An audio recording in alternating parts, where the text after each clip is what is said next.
சிவாய நம. அனைவருக்கும் வணக்கம். உமையொரு பாகன் யூடியூப் சேனலுக்கு உங்களை அன்போடு வரவேற்கிறேன். உங்கள் ஆதரவை என்றும் நாடும் உங்கள் லட்சுமி. நம்ம பெரிய புராணத்துல வர 63 நாயன்மார்களை பத்தி வரிசையா பார்த்துட்டே வரோம். இன்னைக்கு நம்ம பார்க்கக்கூடிய நாயன்மார் சிறுத்தொண்ட நாயனார். சுந்தரமூர்த்தி நாயனார் இவரை பற்றி பாடும்போது, செங்காட்டம் குடிமேய சிறுத்தொண்டர் கடியேன் என்று போற்றி வணங்கி பாடியுள்ளார். இப்படிப்பட்ட சிறப்பு வாய்ந்த நம்ம சிறுத்தொண்ட நாயனாருடைய இயற்பெயர் என்ன தெரியுமாங்க? பரஞ்சோதியார். இவர் சோழ நாட்டுல திருச்செங்காட்டங்குடி அப்படிங்கிற ஊர்ல பிறந்திருக்காரு. நரசிம்மவர்ம பல்லவ மன்னன் இருக்காரு பாத்தீங்களா, அவர்கிட்ட சேனாதிபதியா இருந்திருக்காரு.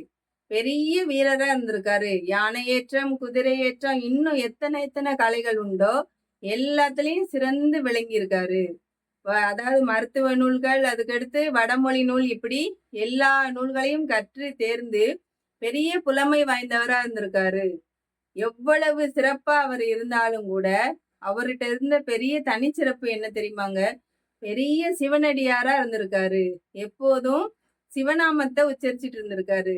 நம்ம நரசிம்மவர்ம பல்லவ மன்னன் வாதாபி மன்னன் புலிகேசி இருக்காருல்ல, அவர்கிட்ட நிறைய முறை போருக்கு போய் தோத்து போய் வந்துட்டாரு.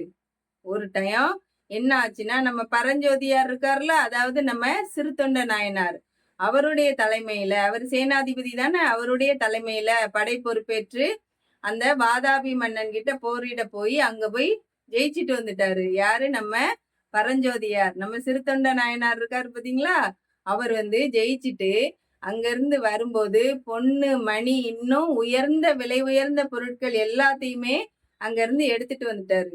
இத பார்த்த உடனே நம்ம நரசிம்மவர்ம அவங்களுடைய அரசர் இருக்காருல்ல, அந்த பல்லவ மன்னன், அவருக்கு பெரிய சந்தோஷமாயிருச்சான். ஆனா பெரிய ஆச்சரியமாவும் இருந்திருக்கு. என்ன அப்படின்னா, நம்மளே பெரிய வீரர், நம்ம ஒவ்வொரு டைம் போரிட போய் போய் தோத்து போய் வந்திருக்கோமே, ஆனா இந்த சேனாதிபதி மட்டும் எப்படி போய் ஜெயிச்சுட்டு வந்தாரு அப்படின்னு அவருக்கு ஒரே யோசனையா இருந்திருக்காரு. அமைச்சர்கிட்ட இதை கேட்டிருக்காரு. உடனே அமைச்சர் சொல்லியிருக்காரு, ஐயா, உங்ககிட்ட முயற்சி மட்டும்தான் இருந்திருக்கு, ஆனா அந்த பரஞ்சோதியார்கிட்ட முயற்சியோடு கூடிய சிவனருள் இருக்கு. அதனாலதான் அவரு எங்க போனாலும் எந்த வேலையை செஞ்சாலும் அதுல ஜெயிச்சுட்டு வந்திருந்தாரியா அப்படின்னு சொல்லியிருக்காரு. சொன்ன உடனேயுமே நம்ம நரசிம்மவர்ம பல்லவன் இருக்காரு பாத்தீங்களா, அவருக்கு ரொம்ப திகைப்பாயிருச்சான். ஐயோ, இவ்வளவு நாளும் நம்ம ஒரு பெரிய சிவனடியார போர்க்களத்துக்கு அழைச்சிட்டு போயிருக்கோமே, அது பெரிய தப்பு இல்லையா? அங்க போய் உயிர் சேதம்லாம் ஏற்படுமே, அது தவறானது அப்படின்னு நினைச்சு அவர்கிட்ட போய் மன்னிப்பு கேட்டிருக்காரு. யாருக்கிட்ட? நம்ம பரஞ்சோதியா இருக்காருல, அவர்கிட்ட போய், ஐயா, நீங்க பெரிய சிவனடியாரா இருந்திருக்கீங்க, உங்களை நான் இந்த தொழில்ல ஈடுபடுத்தினது என்னுடைய தவறு அப்படின்னு சொல்லியிருக்காரு. உடனே பரஞ்சோதியார் சொல்லியிருக்காரு, ஐயா, இது என்னுடைய குலத்தொழில், இதுக்காக நீங்க கவலைப்பட வேண்டாம் அரசே, நீங்க எந்த விதமான கவலைப்படவும் வேண்டாம், நான் என்னுடைய குலத்தொழிலை தான் செஞ்சேன் அப்படின்னு பரஞ்சோதியார் சொல்லியிருக்காரு. உடனே நம்ம நரசிம்மவர்ம பல்லவ மன்னன் இருக்காரு பாத்தீங்களா, அவர் ஐயா, இனிமே நீங்க உங்களுடைய இந்த தொழிலை செய்ய வேண்டாம், நான் உங்களுக்கு நிறைய பொண்ணு மணி இன்னும் விலை உயர்ந்த பொருட்கள்லாம் தாரேன், நிலபுலன்களையும் தாரேன், நீங்க உங்களோட சொந்த ஊருக்கு போயிருங்க, அங்க போய் நீங்க சிவனடியாராவே வாழுங்க, இந்த தொழில் உங்களுக்கு வேண்டாம் அப்படின்னு சொல்லி பரஞ்சோதியார அங்க இருந்து அனுப்பி வச்சுட்டாரு நம்மோட நரசிம்மவர்ம பல்லவன். அதுக்கடுத்து பரஞ்சோதியார் சேனாதிபதி பொறுப்புல இருந்து விலகி அங்க இருந்து திருச்செங்காட்டங்குடியில இருந்திருக்காரு. தனக்கேற்ற ஒரு பெரிய சிவனடியாரா இருக்கணும் அப்படின்னு திருவெண்காட்டு நங்கை அப்படிங்கிற பொண்ண கல்யாணம் பண்ணிக்கிட்டாரு. அவங்களும் பெரிய சிவனடியாரா இருந்திருக்காங்க. இவங்க 2 பேருக்கும் ரொம்ப நாள் கழிச்சு சிவனருளால் பிறந்த குழந்தைதான் சீராள தேவன். அந்த சீராள தேவனை பாராட்டி சீராட்டி வளர்த்திருக்காங்க.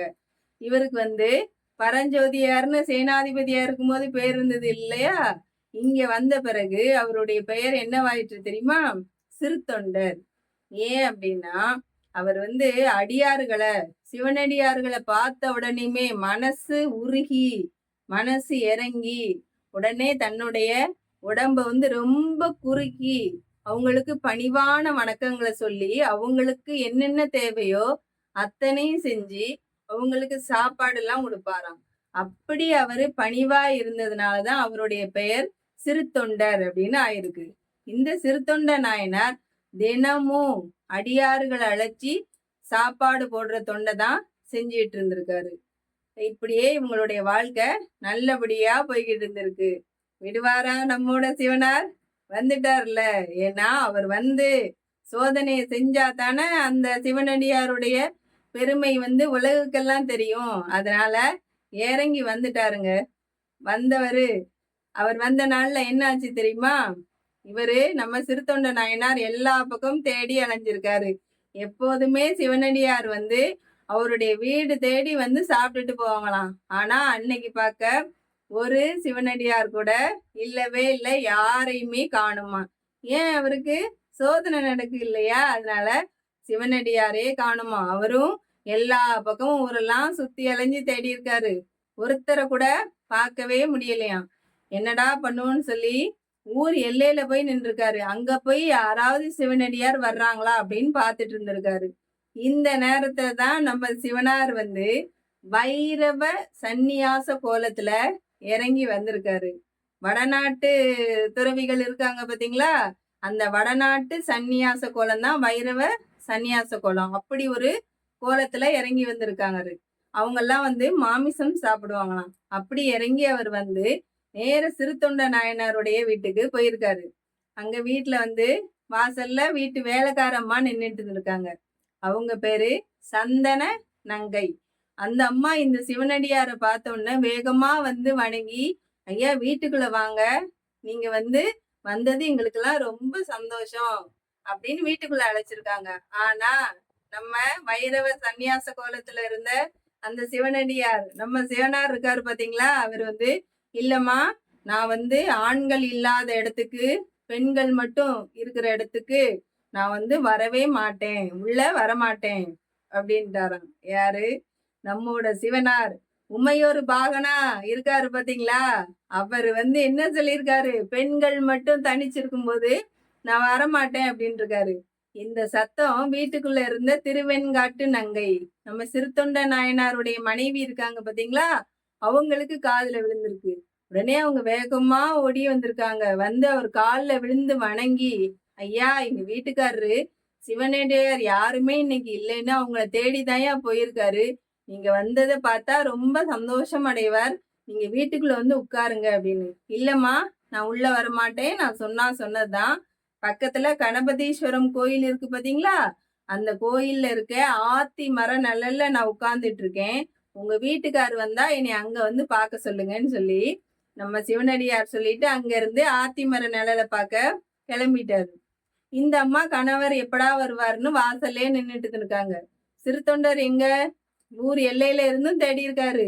எந்த சிவனடியாருமே இல்லை அப்படின்னு ரொம்ப மனசு வருத்தப்பட்டு வீட்டுக்கு போகலான்னு வீட்டுக்கு வரவும் அந்த அம்மா வாசல்லே நின்று நடந்ததை சொல்லியிருக்காங்க. உடனே இவருக்கு, எம்மா நீ இன்னைக்குதாம்மா இந்த காது நல்ல குளிரும்படியான ஒரு நல்ல சொல்லியிருக்க, நான் ஓடி போய் சிவனடியார அழைச்சிட்டு வரமா அப்படின்ட்டு நம்ம சிறுத்தொண்ட நாயனார் சொல்லிட்டு வேகமா ஓடி போயிருக்காரு. கணபதீஸ்வரம் கோயில் இருக்கு பாத்தீங்களா? அங்க போயிருக்காரு. அங்க போய் நம்ம வைரவ சந்நியாச கோலத்துல இருக்க நம்ம சிவனாரை பார்த்து காலில் விழுந்து வணங்கி இருக்காரு. ஐயா, என்னுடைய குடி செய்த புண்ணியம், நான் இன்னைக்கு உங்களை பார்த்தது. இன்னைக்கு எந்த சிவனடியாருமே இல்லைன்னு நான் ரொம்ப வருத்தத்துல இருந்தேங்க ஐயா. உங்களை பார்த்தது எனக்கு ரொம்ப மகிழ்ச்சி. வீட்டுக்கு சாப்பிட வாங்க ஐயா அப்படின்னு அழைச்சிருக்காரு. உடனே நம்ம சிவனார் வைரவ சந்நியாச கோலத்துல இருந்தார் பாத்தீங்களா? அவர் சொல்லியிருக்காரு, என்னமோ நீதான் பெரிய சிறுத்தொண்டராமே, எல்லாருமா சொல்லிக்கிறாங்க. நான் உன் வீட்டுக்கு சாப்பிட்டதுக்காகலாம் வரல. சிறுத்தொண்டன் சிறுத்தொண்டன் சொல்றாங்களே, அந்த சிறுத்தொண்டன் எப்படி இருப்பான் அப்படின்னு பார்க்கறதுக்காக வந்தேன் அப்படின்னு இருக்காரு. உடனே நம்ம சிறுத்தொண்ட நாயனார் சொல்லியிருக்காரு, ஐயா அப்படி சொல்லாதீங்க, நான் பெரிய சிறுத்தொண்டன் அப்படிலாம் கிடையாதுங்க ஐயா. எனக்கு வந்து சிவனடியார்களை பார்த்தா எப்படி வணங்கணும் அப்படின்னு கூட எனக்கு வந்து தெரியாது.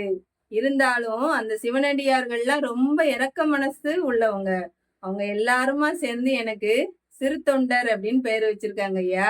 நீங்க வந்து என் வீட்டுல சாப்பிட மாட்டேன்னு சொல்லாதீங்க. கண்டிப்பா என் வீட்டுல வந்து இன்னைக்கு நீங்க சாப்பிடணும் அப்படின்னு அவரை அழைச்சிருக்காரு. அப்படியா, நான் உங்க வீட்டுக்கு வந்து சாப்பிடணுமா அப்படின்னு சிவனார் கேட்டிருக்காரு. ஆமாங்க ஐயா, உறுதியா சாப்பிடணும் அப்படின்னோடனையும், அப்படியாப்பா, நான் சாப்பிடுறதெல்லாம் உன்னால தர முடியாதப்பா, நீ எப்படி அதை தயார் பண்ண முடியும்? முடியாது முடியாது போ அப்படின்னு இருக்காரு. இல்லைங்கய்யா, சிவன் அருளால சிவனடியார்கள் நினைச்சது நடக்கும், அதனால நீங்க சொல்லுங்கய்யா, நான் கண்டிப்பா தர்றேன் அப்படின்னு இருக்காரு. உடனே நான் வந்து பசு மாமிசம் தான் சாப்பிடுவேன் அப்படின்னு இருக்காரு.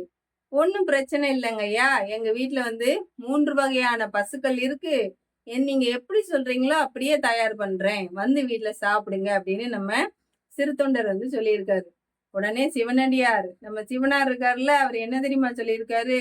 எப்பா, நீ நினைக்க மாதிரி நான் வந்து அந்த பசுவை சாப்பிட மாட்டேன், நான் சாப்பிடுறது நரப்பசு, அதாவது மனுஷனை தான் நான் சாப்பிடுவேன் அப்படின்னு சிவனார் சொல்லியிருக்காரு. நம்ம சிறுத்தொண்ட நாயனார் வந்து, ஐயா பரவாயில்லைங்க ஐயா, எப்படி செய்யணுமோ அப்படி சொல்லுங்க, சிவனர்களால் அதை நான் செய்யறேன் அப்படின்னு இருக்காரு. உடனே நம்ம சிவனார் இருக்காரு பாத்தீங்களா, அவர் வந்து, இப்ப அதுக்கு நிறைய நிபந்தனை இருக்குப்பா, உன்னால அதை முடியுமா, செய்ய முடியுமா அப்படின்னு இருக்காரு. சிவன் அருளால் என்னால செய்ய முடியுங்கய்யா, சொல்லுங்க அப்படின்னு நம்ம சிறு தொண்டர் சொல்லியிருக்காரு. உடனே சிவனார் நம்ம வைரவ சன்னியாச கோலத்துல வந்தாரு இல்லையா, அவர் சொல்லியிருக்காரு, அதாவது 5 வயசுக்கு உட்பட்ட பிள்ளையா இருக்கணும், இது 1வது நிபந்தனை. 2வது என்னன்னு பார்த்தோன்னா, அந்த குழந்தை அங்கம் பழுதில்லாம, உடல்ல எந்த விதமான குறைபாடும் இருக்கக்கூடாது. 3வது என்னன்னா, ஒரு குடியில பிறந்த ஒரு பையனா இருக்கணும் அப்படின்னு இருக்காரு. இந்த 3 நிபந்தனையோட இருக்க அந்த நரப்பசுவை தான் நான் சாப்பிடுவேன். ஏன்னா நான் 6 மாசத்துக்கு ஒரு தடவை தான் சாப்பிடுவேன், அப்படி சாப்பிடும்போது இந்த மாதிரிப்பட்டதான் சாப்பிடுவேன் அப்படின்னு சிவனார் சொல்லியிருக்காரு. உடனே நம்மோட சிறுத்தொண்ட நாயனார் கொஞ்சம் கூட கலங்கல. ஐயா, சிவனருளால் அது நடக்கும், நீங்க தாராளமா கொஞ்ச நேரம் கழிச்சு வீட்டுக்கு வந்து சாப்பிடலாம் அப்படின்னு இருக்காரு. உடனே இன்னொரு கண்டிஷன் இருக்குப்பா, அதுதான் ரொம்ப முக்கியமானது அப்படின்னு சிவனார் சொல்லியிருக்காரு. சிறுத்தொண்ட நாயனார், ஐயா இதுவரை நீங்க எத்தனையோ சொல்லிட்டீங்க, இன்னும் அந்த ஒன்னையும் சொல்லிருங்க ஐயா, ஒன்னும் பிரச்சனை இல்ல அப்படின்னு இருக்காரு. உடனே சிவனார் என்ன சொல்லியிருக்காருன்னா, அதாவது அதாவது அம்மா இருக்காங்கல்ல, அந்த குழந்தையோட அம்மா மடியில வச்சு அந்த குழந்தைய பிடிச்சிருக்கணும், அந்த குழந்தையோட அப்பா இருக்காங்க இல்லையா, அவங்கதான் தலைய அறியணும், அப்போ அந்த குழந்தை வந்து மகிழ்ச்சியா இருக்கணும், 3 பேருமே சந்தோஷமா இருந்து அப்படி அறிஞ்சு அப்படி சமைச்ச கறியை தான் நான் சாப்பிடுவேன் அப்படின்னு சிவனார் சொல்லியிருக்காரு. சிறுத்தொண்ட நாயனார் கொஞ்சம் கூட கலக்கமே இல்லாம, ஐயா சிவனருளால் அத்தனையும் நடக்கும், கொஞ்ச நேரம் கழிச்சு நான் உங்களை அழைச்சிட்டு வர்றேன் சாப்பிடுறதுக்குன்னு சொல்லி அங்கிருந்து வேகமா வீட்டை பார்க்க ஓடி இருக்காரு. வீட்டுக்கு ஓடி போய் தன்னுடைய மனைவி திருவெண்காட்டு நங்கை இருக்காங்கல்ல, அந்த அம்மாட்ட சொல்லியிருக்காரு. எம்மா இப்படி சொல்றாரு அந்த சிவனடியார், நான் என்ன செய்யறதுமா அப்படின்னு இருக்காரு.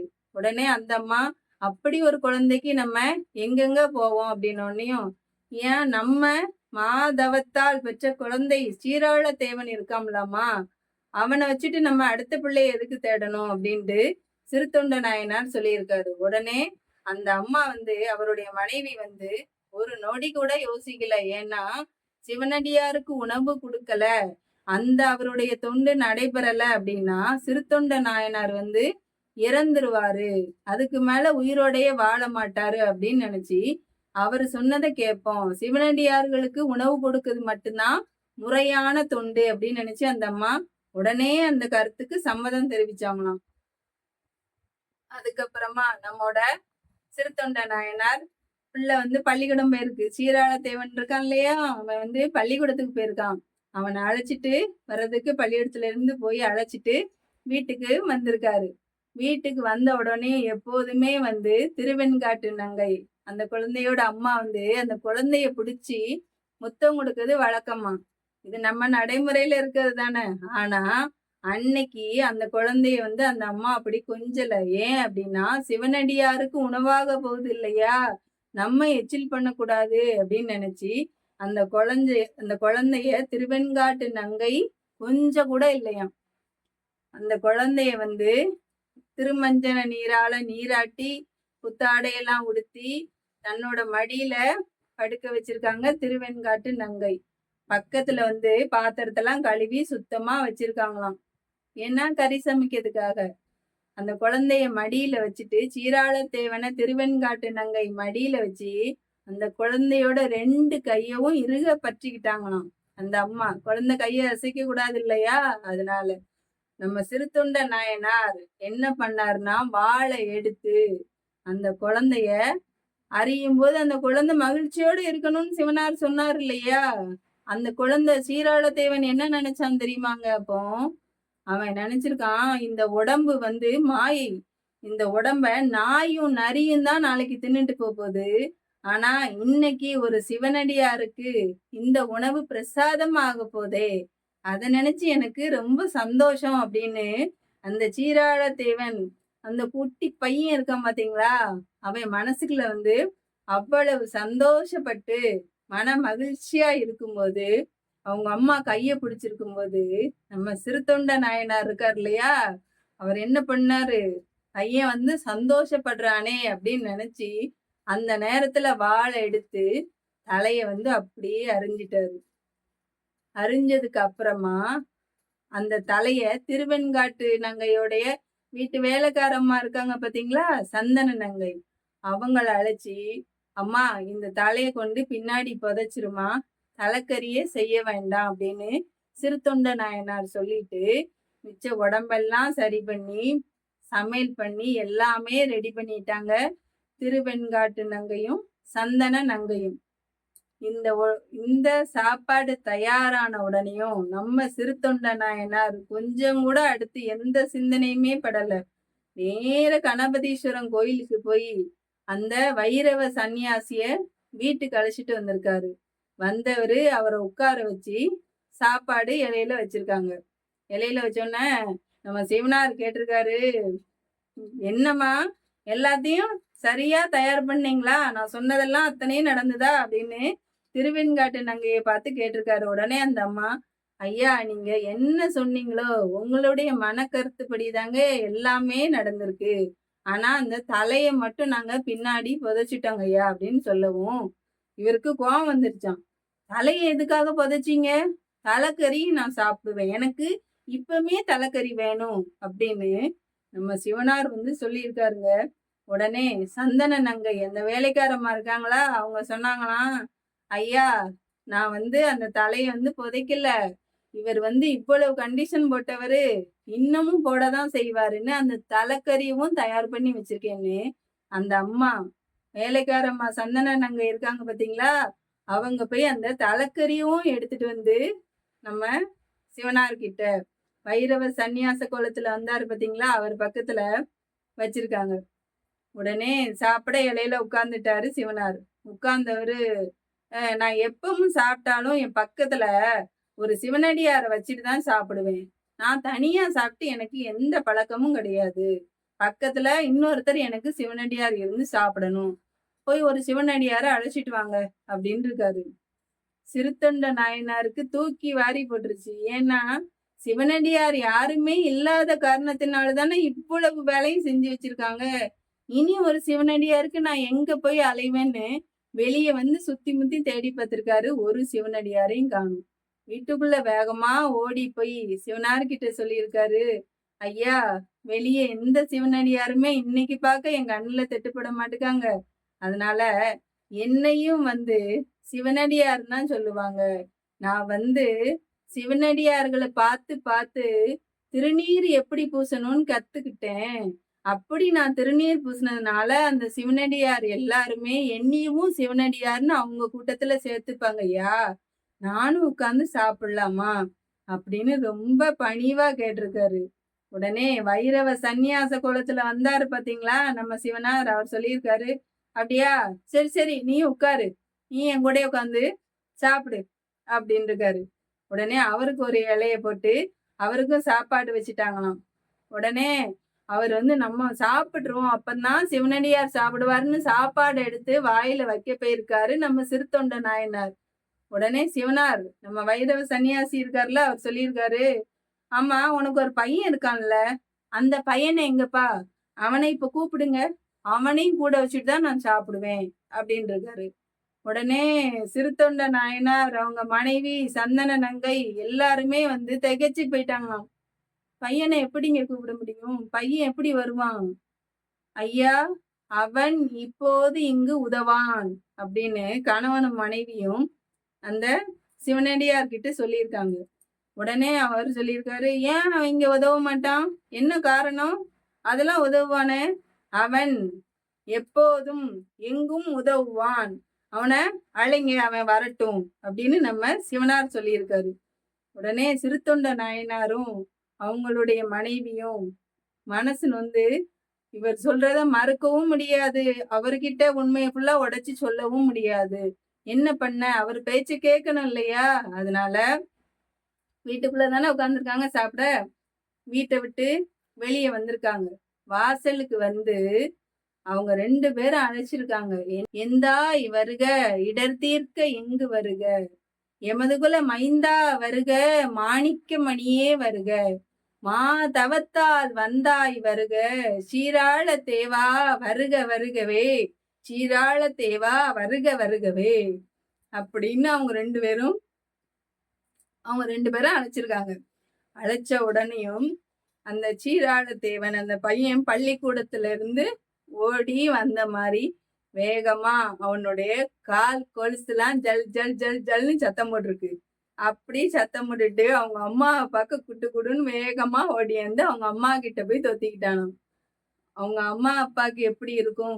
2 பேருக்குமே வந்து ரொம்ப சந்தோஷமாயிருச்சான். உடனே அவரை அந்த பையனை கட்டி அணைச்சி உடனே அவங்க என்ன தெரியுமா நினைச்சாங்க? இப்போ இப்போ நம்ம வந்து இந்த பையனை வீட்டுக்குள்ள அழைச்சிட்டு போனா சிவனடியார் சாப்பிட்டுருவாரு, அதனால வேகமா அழைச்சிட்டு போகணும்னு வாசல்ல இருந்து அந்த பையனை 2 பேரும் தூக்கி தோல்ல வச்சுட்டு வேகமா வீட்டுக்குள்ள போய் பார்த்திருக்காங்க. உள்ள போய் பார்த்தா அங்க நம்ம சிவனார் வைரவ சந்நியாச கோலத்துல வந்தார் இல்லையாங்க, அவர் இருப்பாரா? இல்ல, அவரு இருக்க மாட்டார். அவரு காணாம போயிட்டாரு. அந்த இலையில எல்லாம் சாப்பாடு இருந்தது பாத்தீங்களா? இலை சாப்பாடு எதுவுமே இல்லாம காணாம போயிடுச்சு. உடனே எங்கடா சிவனடியார் எங்க போனாரு சாப்பிடாம அப்படின்னு நினைச்சு 3 பேரும் தகைச்சு பார்க்கும்போது சிவபெருமான், உமையம்மை, முருகப்பெருமான் 3 பேரும் அவங்களுக்கு முத்தி கொடுக்கறதுக்காக இறங்கி வந்துட்டாங்களாம். 63 நாயன்மார்கள்ல முருகப்பெருமான அழைச்சிட்டு வந்து முத்தி கொடுத்தது யாருக்கு அப்படின்னு பாத்தீங்கன்னா, நம்ம சிறுத்தொண்ட நாயனாருடைய மகன் சீராளத்தேவன் இருக்கான் பாத்தீங்களா? அந்த சின்ன பையன் எவ்வளவு விவரமா இருந்திருக்கான் பாத்தீங்களாங்க.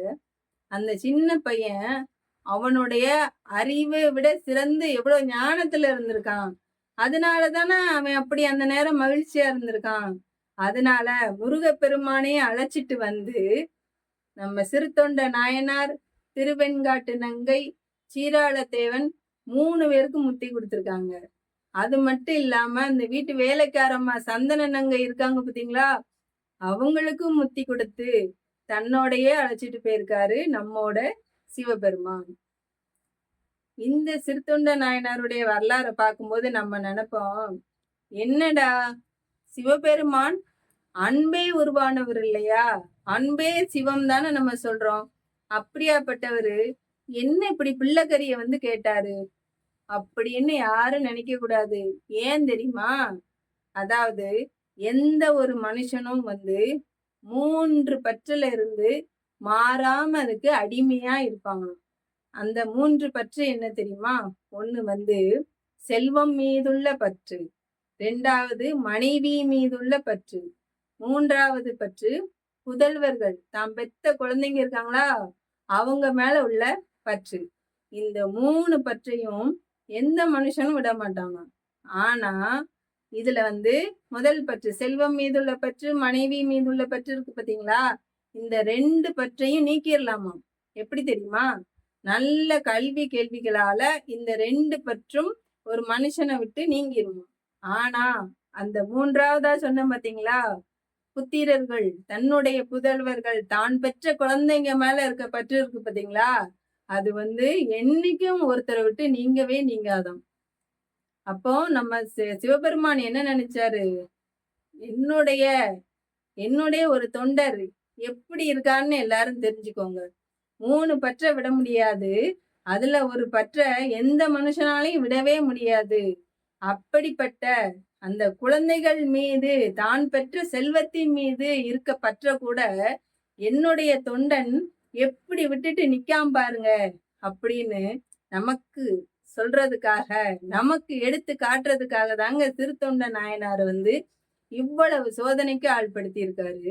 நம்ம இந்த இடத்துல சிறுத்தொண்ட நாயனார் இதுக்கு முன்னாடி எப்படி இருந்தாரு, பெரிய வீரரா இருந்திருக்காரு, போர்க்களத்துக்கெல்லாம் போயிருக்காரு பாத்தீங்களா. அப்படி போனவரு அங்க எவ்வளவு உயிர் சேதம் பண்ணியிருப்பாரு.